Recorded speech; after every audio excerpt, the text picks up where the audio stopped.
हल्ला मत करो। कमेंट करो सत्या भाई कहाँ चले गए।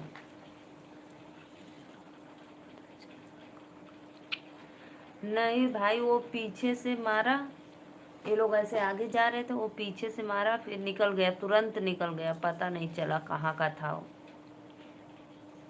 ये दोनों लोग घायल पड़े, कौन देखेगा, वो भी रात को 8 बजे।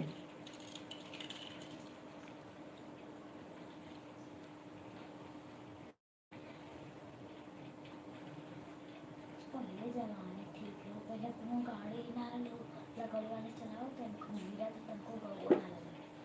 अब तो बाइक चल गया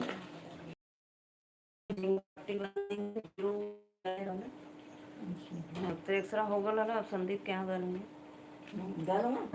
अभी तो कैलिए तो वही जरा ना दानागंज, अब ना पता गई ना कि